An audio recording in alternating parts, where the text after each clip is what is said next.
Notre Dame won their ninth straight game on Saturday as they cruised to a 49-14 win over the Army Black Knights. And with just 1 week remaining in the regular season, the Irish are the hottest team in college football. This is Locked On Irish.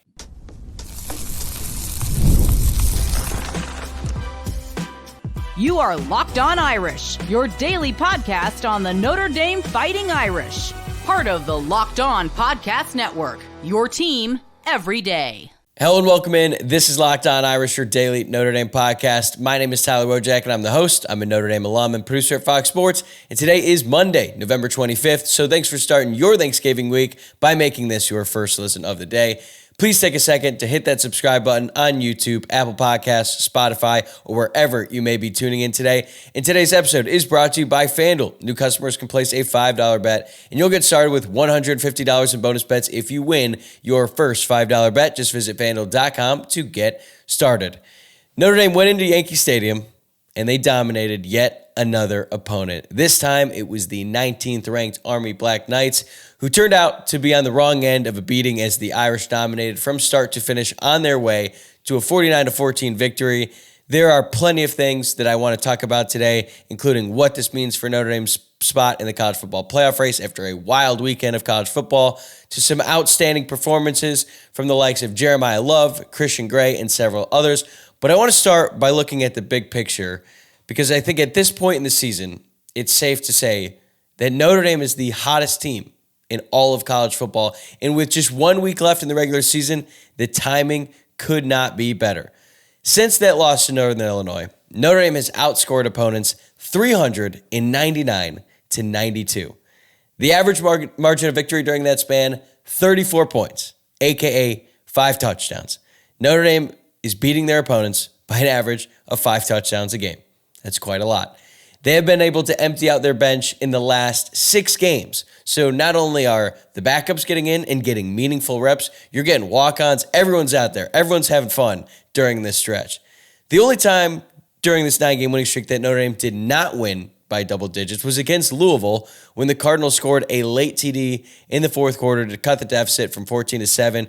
And Notre Dame basically gifted Louisville 2 touchdowns in that game. They were in control pretty much throughout the game, despite the fact that they gave up a touchdown almost immediately because they fumbled the opening kick, and then they got out to a 21-7 lead. So they were in control throughout most of that game, and they have been in control for pretty much this entire 9-game winning streak.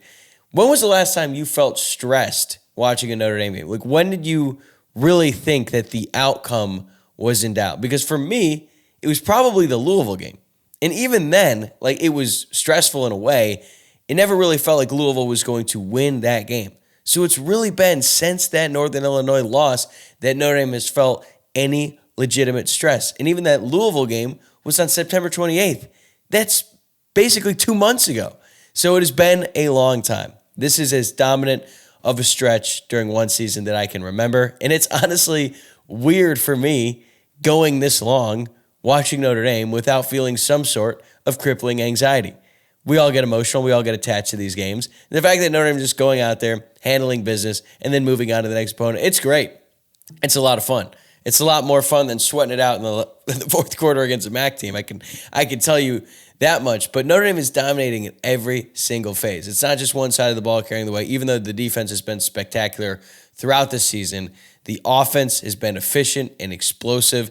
And even though kicking field goals remains a big issue, trust me, we're going to get to that in segment 3, the Irish finally got home and blocked a punt, which set up a score. So once again, offense, defense, and special teams all contributed to a big win for the Irish. And now Notre Dame is second in the country in scoring defense, only behind Ohio State. The Irish are allowing just 11.64 points per game. And that much maligned offense, which took a while to get going, there's certainly no doubt about that, they're now 6th in the country in scoring offense. They're averaging 39 points per game. They're also 11th in yards per play. All of that was on full display against Army. Notre Dame held the top rushing offense in the entire country coming into this game to 3.6 yards per carry on 58 attempts. And honestly, Army racked up a good chunk of those yards against Notre Dame's backup defense in the last drive. I could not believe that Army kept their quarterback Bryson Daly in throughout that last drive. He took an absolute beating in this game. I respected him going into this game. I respect him even more because throughout that game, he was getting pummeled by the Notre Dame defense. He was taking hit after hit, and he kept getting back up. And I think he was still talking some trash to the Notre Dame defense, which honestly, I respect that level of delusion and confidence because I know that was not a very fun game for him. But credit to him for continuing to get up after getting knocked down. For Notre Dame's offense, they had 10 real possessions in this game. 7 of those 10 ended in touchdowns. 1 was a turnover on downs at the goal line. And then 2 of those possessions ended up in missed field goals, but one of those began with like 15 seconds left in the first half, so it wasn't even like they had a real shot to sustain a drive. So Notre Dame either scored or they put themselves in position to score every single time they touched the ball, and they scored touchdowns way more often than they didn't. And this was against one of the top scoring defenses in all of college football going into this game. And yeah, I know Army is ranked at the top 20. There's going to be some people who are dismissive of the performance because it is still Army. It is still a service academy. That's true. I'm not going to argue too much with that. Nobody is going to mistake players on a service academy with the traditional powerhouses of college football. And I'll admit that the schedule as a whole is even easier than we thought it would be going into the season. But Army is still a good football team. They didn't just accidentally start the season 9-0. They were good. They were beating up on bad teams, but they were dominating them as well. They were 5th in the country in scoring margin as well. So that's a good football team. They're not in the same weight class as Notre Dame. That much was made clear. But still, that is a good win, especially to do it in such dominant fashion. And if you look around college football, there's a lot of good teams who have lost games lately that they had no business losing because, to quote a former coach of this program, winning is hard. And dominating every single week is even harder, but that is what Notre Dame is doing week in and week out, and they did it again on Saturday against a ranked opponent. There's just 1 week left in the regular season. Notre Dame is going to head out here to Los Angeles, and they're going to take on their arch rival, USC, with a playoff spot on the line. And if they are able to get out of the Coliseum with a win, they are going to host a playoff game and potentially the very first college football playoff game in this expanded format. There's been some rumors going around that Notre Dame, if they do make the playoff, they will play on that Friday night. They could be the very first team to host a playoff game in this new format and the very first game of this new expanded format in the history of college football. That would be really exciting. And I have my concerns about USC. I do. It's a rivalry game. We've talked about the history of Notre Dame coming out to LA before. It's not particularly great. So I am certainly not going to go ahead and pencil the Irish in the playoff just yet. I know some people are buying tickets. It makes sense. They're booking flights. Personally, I'm afraid to do that because I know the moment I do that, Notre Dame is going to lose to USC. I'm a little bit superstitious in that way.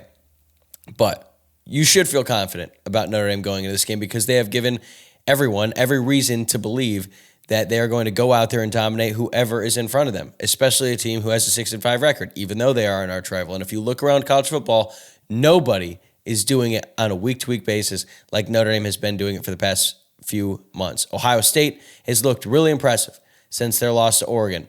They've been pounding teams. Although that game against Northwestern was a little bit tricky in the first half, they won that game 31-7. They put on a really, really impressive performance against Indiana. Even though the score was only 38-15, they dominated that game. And even though they lost to Oregon, Oregon is the top-ranked team in the country. But even though the Ducks are undefeated, they had their backs against the wall a couple weeks ago against Wisconsin, and Wisconsin is mediocre at best. And I honestly thought Maryland hung pretty tough with Oregon in that game. So it's not like they've just been cruising to all of their wins lately either. The SEC is in the midst of an absolute meltdown. They just had one of their worst weekends in conference history, just a few days removed from having a collective temper tantrum because voters had the audacity to rank Indiana, who is undefeated or was at the time, ahead of the 2 lost teams at the top of the SEC.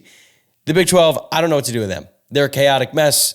They're a bunch of mediocre to above average teams, and Notre Dame has owned the ACC all season long.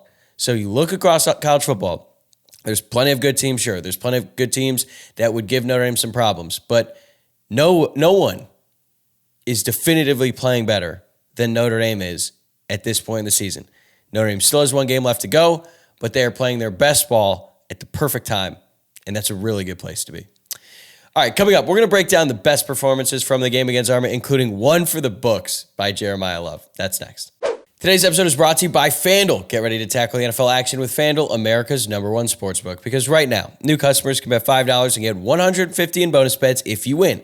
The FanDuel Sportsbook app gives you everything you need to place live bets in the NFL all in one place. So when you get a hunch in the middle of the game, you can check out the latest stats, view live play-by-play, and so much more on the same page where you place your bets. Just visit FanDuel.com to join today, and you will get started with $150 in bonus bets if you win your first $5 bet. All right, Monday means Monday Night Football. You got the Harbaugh Bowl, Ravens, Chargers. Chargers hosted this one game in LA. I like the Chargers to cover in this one. The spread was at 3. Now it's at plus 2.5. I still like the Chargers to cover in this one. Something about Jim trying to get revenge on his brother John at home. So that is why I'm taking them plus 2.5. And that is FanDuel.com. Never waste a hunch and make every moment more with FanDuel, an official sportsbook partner of the NFL. So there were several individual performances in this game stood out, and each one is particularly significant because if they continue to build on it, it has the potential to change the ceiling for this team. But the one performance, the one player who could truly change the ceiling for this entire team is running back Jeremiah Love. What a day for number 4. He finished with 7 carries for 130 rushing yards and 2 touchdowns. That's like the most efficient game of all time. 7 carries, 130 rushing yards, 2 touchdowns. And he added a receiving touchdown as well with another highlight reel hurdle. That play was so unbelievable to watch. He made that look so effortless. Like, Love got so high up in the air. And I posted this picture on Twitter that kind of shows you just how high up he was. And then meanwhile, the Army player just looked so hopeless diving underneath him. It is such a great play, and he made it look so easy. Jeremiah Love only played 14 snaps in this game, and he had 3 touchdowns and 136 total yards. On one hand, I'm sure a lot of people are asking, why isn't he out there more? It's a good question. But if he scores on the first play of the second half on a 68-yard touchdown run, that's going to take away some snaps that he would have been out there during that drive. And then that was basically the end of that game. That put Notre Dame up 35-7, and there was really no need to keep him out there after that play.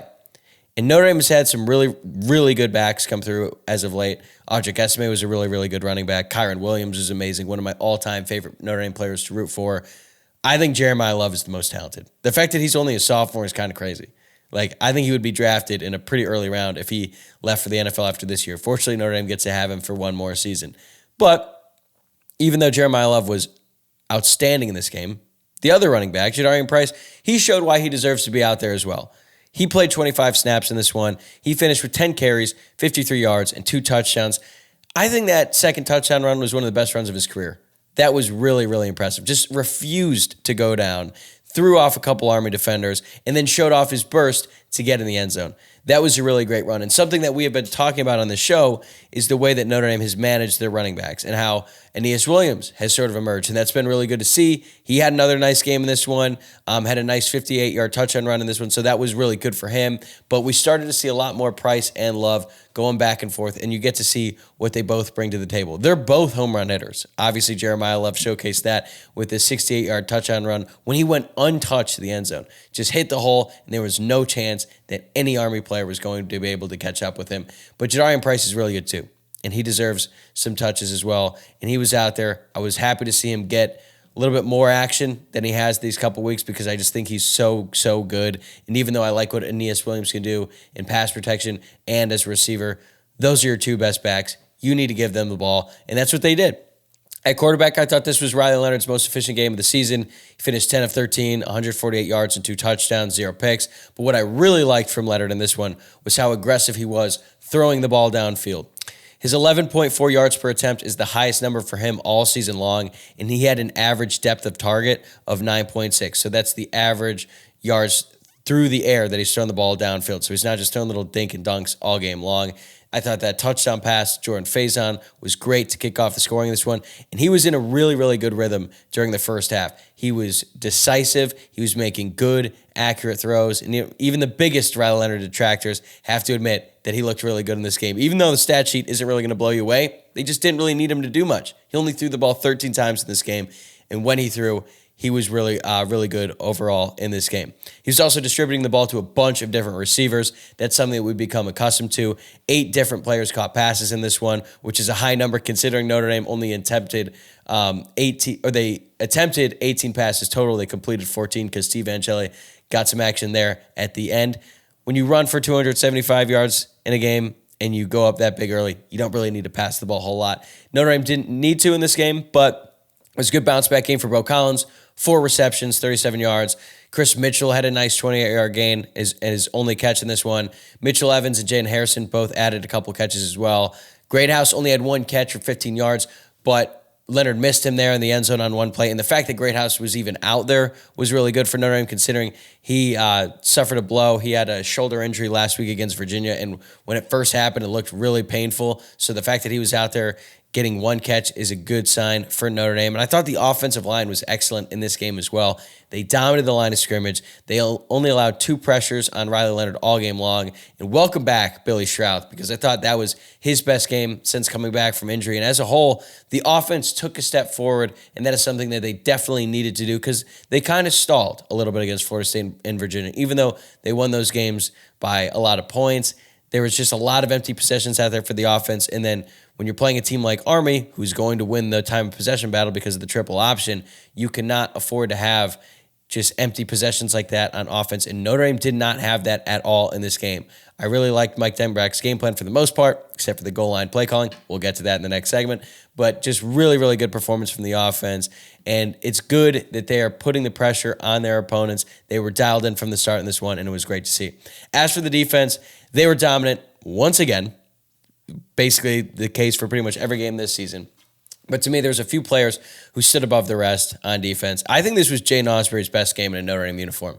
Pretty young career, redshirt freshman, but he set the tone early on in this game with a big hit on Army, and I was like, okay, this is going to be a big game for him. He's going to be playing a lot more because it's a triple option. He's not going to be subbed out for the nickelback in this one. He finished second on the team in total tackles in this one with 7, had 5 solo, half tackle for loss.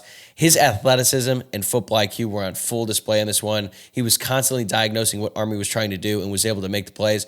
And this is going to be very important because Kingston Viliamu-Asa left the game early with a knee injury. I don't think it's going to be super severe. I'm sure we're going to find out from Mark Freeman later today in his press conference. But if KVA can't go against USC or maybe even a playoff game, that means more snaps for Jaden Osbury. It's going to be interesting to see how they rotate those linebackers because it's been a 5-man rotation throughout this year. If they have to cut that down to 4, that might mean more opportunities for Jaden Osbury. We will have to see, but he played really, really well against Army, as did Jack Heiser. He played great, had a really nice play on a tackle for loss, but that's to be expected from him, though, especially against a team like Army. What I didn't expect to be talking about in this one was Christian Gray, because Army's not going to pass in this one. They were dead last in the FBS in pass yards per game going into this one. But Christian Gray, wow, what a game from him. And he's doing things that you don't normally see from him. That's not to say that he's like not a great tackler or anything like that. He's not afraid to get his nose in there in the run game. But he had 2 really good tackles, including a great play in the open field, had a TFL and a pass breakup. Really great game from him. In a game where, corners can kind of be like, well, this isn't really going to be the game for me, playing against a triple option team, just not going to get any balls thrown to me. Christian Gray was aggressive in this one from the outset, and even though he didn't always make the tackle on some plays, he was wreaking havoc on the offense. And sometimes that's what you have to do when you're playing the triple option, because you might not make the tackle, but you make the tackle on a player without the ball that leads to the actual tackle. Like if you're hitting the quarterback every single play, that is an absolute must when you're playing the triple option. I thought Christian Gray was just really disruptive. Army was trying to get the ball on the outside, and they were just not able to do it. And a big reason why is because Christian Gray was able to contain them and keep them inside. So great game by him. Great game by safety Adon Schuler. He led the team with 8 total tackles, 4 solo. He is just a playmaker, man. Continues to make plays each and every week. And even though Notre Dame was without Howard Cross in this one, Donovan Hinish stepped up once again. He finished with 5 tackles, 4 solo. And even though the Irish would love to have Howard Cross back soon, the fact that Donovan Hinish has been this good in Cross's absence is a really, really encouraging sign for this unit. And one last player on the defense I wanted to spotlight, Junior Tuialamaka, continues to ascend this season. He started off as the 3rd-string Viper. Now he's the starter because Jordan Botelho and Boubacar Traore have both suffered season-ending injuries, and he just continues to get better. He had 1.5 TFLs in this one to go along with 5 tackles. He's much better against the run, so you figured he would be an asset in this game. He absolutely was. And even though special teams has been a problem for the team as a whole, another player stepped up and has been an asset in that phase of the game all year, Bryce Young. true freshman, got home and blocked the punt. He might be the special teams MVP at the end of the season. He's just so much to deal with. And if you listen to the game preview on this show, I said I thought Notre Dame was going to finally get home, block a punt. They have been so close so many times. I felt like this week was going to be the one to do it because Army's punt unit wasn't that great. It happened. I get them right every once in a while, folks, and we got to announce them when I do. You know what I got wrong, though? I said that Alabama and Ole Miss were the two teams that I would least like Notre Dame to play of the SEC teams in the first round of the college football playoff if that were to happen. I said that in Friday's mailbag. Ole Miss lost to Florida. Alabama got dominated by Oklahoma. So you can't win them all, but I did get the punt block call right, so I'm going to take that win when I can get it. All in all, a bunch of different guys stepped up in this game, and that's what we've come to expect from this team. They are loaded with talent, loaded with playmakers, and even though a few guys have stood above the rest, like a Jeremiah Love, it's great to see so many different players impact the game each and every week. All right, for all the good things that Notre Dame did in this one, there are a few things they need to get cleaned up, and Marcus Freeman made that crystal clear in his post-game presser. At the top of the list, though, they have got to figure out how to kick field goals. More on that right after this. Today's episode is brought to you by Gametime. Whether it be sports, concerts, comedy shows, you name it, I love going to live events. Gametime is this great new feature called the Gametime Picks that makes getting tickets for your favorite live events even easier. Gametime Picks filters out the fluff to show you incredible deals on great seats so you don't have to waste time searching through thousands of tickets. There are so many great sporting events going on right now. You've got college football, you've got the NFL, you've got the NBA, you've got NHL. I actually just went to a Lakers game a couple weeks ago, wasn't even planning on going. Then I looked at the price on Gametime. I was like, you know what? I get to see LeBron for that price. I'm going to be there. But my favorite thing about the app is you get to see a panoramic view from your seat in the app before you buy, and then you can buy tickets in seconds with just 2 taps. Take the guesswork out of buying tickets with Gametime. Download the Gametime app, create an account, and use code LOCKEDONCollege for $20 off your first purchase. Terms apply. Again, create an account and redeem code LOCKEDONCollege for $20 off. Download the Gametime app today. What time is it? Game time. To me, and I'm sure to a lot of you as well, the biggest red flag for Notre Dame coming out of this one is the same one that we have been talking about for weeks now. They don't have anybody who can make a field goal right now. That's bad. That's really bad. Mitch Jeter was back out there in this one. He went 0 for 2 on field goal attempts.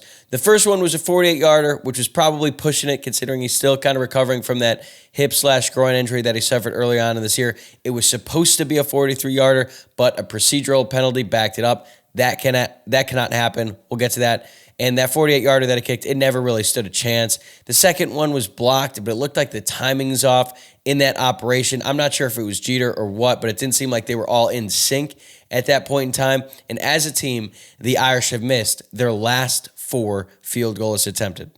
Their last make was a 28-yarder against Florida State, so that's basically like an extra point, but they missed one in that game as well. And after the game, Marcus Freeman said the issues with the field goal unit have less to do with Mitch Jeter's health at this point and more to do with the entire field goal operation. I just don't really think that's the case right now. They just doesn't seem like Mitch Jeter has any confidence. And then Zach Yoakum is just not a really reliable field goal kicker. So at this point, like it feels like Jeter's confidence is shot. And that's really not a good place to be. Part of that, I'm sure, has to do with the injury, even if he might not be feeling it as much physically right now. I think it just mentally, every time he goes out there, he's probably thinking about it, or he's thinking about the fact that he hasn't seen one go through the uprights in a long time, and it just seems like every time something goes wrong.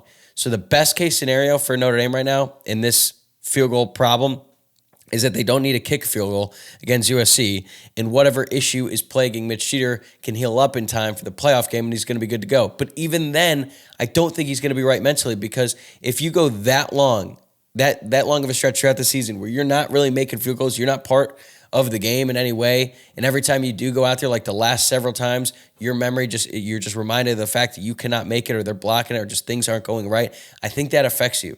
Just look at the NFL. Like, it's such a mental thing. Kicking is so weird. You got like Evan McPherson on the Bengals, right? He missed 2 huge field goals in the Bengals game last week against the Chargers. Remember when he was a rookie? He was automatic. He was a big reason why the Bengals even went to the Super Bowl that year.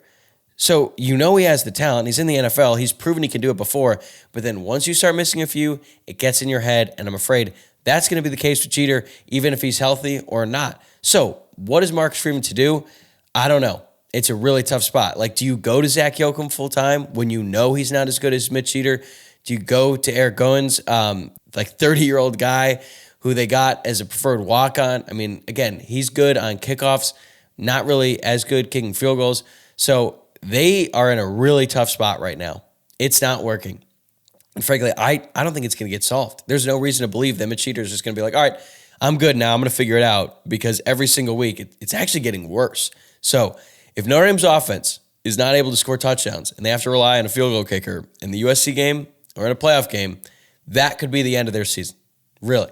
I think it's that big of a deal. I know it might seem dramatic, but I think it's true, because when you get in these tough games, the difference can be marginal. Those 3 points can be so crucial. It also just affects how you plan everything on offense, right? Like if you're on the opponent's side of the field and you're around the 30-yard line, now if you're like, well, kicking a field goal isn't an option, now we have to force it a little bit, that could lead to more mistakes on offense. That could really just set you back. So this is a really big problem. Marcus Freeman needs to address it.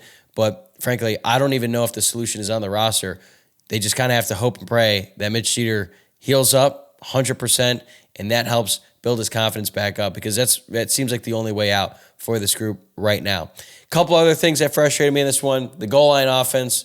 The Irish got stuffed on 6 straight plays at or near the goal line before Jadarian Price was finally able to bounce one outside and score a touchdown, but that was after they got stood up on the goal line by the Army defense. Mike Denbrock was just being stubborn here. There's no other way around it. I understand you want to send a message. You want to tell your team that you want to just go right up the middle and just win on the line of scrimmage and score. But then you got Riley Leonard, who's trying to jump over the line. I don't know what he was doing there, trying to do it from like 4 yards out. He wasn't even close. And then he was taking huge hits where his body's just getting tossed around in the air. That cannot happen. And I understand Denbrock wanting to send a message that he believes in his team, that he wants to be aggressive. But after that message doesn't work, after 3 straight plays and you're on 4th down, it's probably time to worry more about scoring a touchdown than sending a message. But I don't want to spend too much time on this, because I do think it's an easy fix. I think Denbrock was just being stubborn there. I hope that in the future, if Notre Dame gets in this situation again, if they get stuffed in the 1st and 2nd down, they'd be a little bit more willing to spread it out. And I don't even hate running it in that situation, but why do you have to line up and run it up the middle when Arby can just stack the box? If you want to just spread out the receivers, at least make the defense split out wide and you get a lighter box and your offensive line can still win that scenario. I don't know why they didn't do that, but that was frustrating. And you know what else is frustrating? Penalties. Notre Dame had 5 penalties for 44 yards of this one, which is an improvement over last week, but they were costly. I already mentioned the false start penalty on the field goal attempt that basically got rid of any chance of Mitch Cheater making that field goal, because it went from 43 to 48 yards. And I'll admit, some of the penalties were not great. Some were BS. I thought the face mask on Jane Osprey in the first quarter was ridiculous. But on that same drive, Notre Dame had an offsides on 4th and short, and they had a hands to the face on Riley Mills as Army was getting close to the end zone. So even though I didn't agree with the face mask penalty, the offsides cannot happen. The hands to the face from a veteran, that probably shouldn't happen either. So those are 3 penalties on one drive that were critical in setting up Army's only legitimate touchdown of the day. I'm not really counting that last one. Again, Army just drove down the field against Notre Dame's backups. Again, I cannot believe that Jeff Mungan kept in Bryson Daly for that drive, but I don't know, man. They signed up for 60, that's for sure. But I don't want to end the show on a bad note, because I think the fact that these are the biggest issues facing the Irish at this point, it's a good thing overall, even though the field goal thing is a real big issue. The fact that the offense is dominating like this and the defense is playing just so well, like the best unit in the entire country every single week, it's a really good place to be for Notre Dame as a team, as a program, and as a fan base. Overall, I am having so much fun watching this team. This game was interesting to me. I mentioned this in last Friday's show. I was actually not able to watch the game, or at least most of it. I was able to keep up with it on my phone and kind of watch different things here and there because I was at my best friend's funeral. It was a long, emotional weekend, but I am grateful that the Irish took care of business in the way that they did on Saturday night, so I could just focus on the more important things. I was able to watch it all on Sunday, though, and I knew that the Irish dominated this one. So it's been fun, man. It's been really fun watching this team. There was a point after that loss to Northern Illinois, I didn't think we'd have any more fun watching this team this season. It felt like maybe that one night in College Station was going to be all the fun we'd have this season. It was a really, really fun night. I was there, talked about it a lot in the show, but then to just do that and then lose Northern Illinois the following week, it just made you question everything. I didn't think this team would have any chance of winning out the rest of the way, making the college football playoff, because that was just such a bad loss. It had me reconsidering everything I thought about this team, the coaching staff, everything. But credit to the team, credit to the coaching staff for getting to this point. They're 10-1. They have a game coming up against their arch rival on the road to clinch a spot in the college football playoff. And this team is rolling right now. They are dominating. So even though I have my concerns, and I'm sure there are going to be some fans who nitpick, if you can't appreciate this run of dominance, then I just feel sorry for you. And I agree that, the competition during the stretch hasn't really been all that great, and they need to show that they can do this against better competition, but they're about to have that chance. USC is going to be a tough test on Saturday, despite the record. If they win that, then they're going to really be put to the test in the college football playoff, and it has been such a fun ride this year. I can't believe we're nearing the end of the season, but I'm just hoping the Irish can keep this going as long as possible because I don't want this ride to end anytime soon. All right, that's a wrap for this episode. Tomorrow, we're going to have Luke Smith on to break down the 3 things we liked and didn't like from the Army game. He was there. We're going to get his boots on the ground report as we do every Tuesday. Obviously, a lot more to like in this one than dislike. Then on Wednesday, I'm going to have my reaction to the next CFP rankings out, plus my full preview of the USC game. And I will have an episode out on Thanksgiving this Thursday. Hoping to have a special guest on for that one as well. That's going to be the last episode of the week. So that's a schedule for the rest of the week. But best way to never miss any episode is to subscribe on YouTube or wherever you listen to the podcast. If you enjoyed the show today, please like the video below and subscribe to the YouTube channel. Or if you're listening to the podcast, please rate the show 5 stars and leave a review. I'll see you guys tomorrow.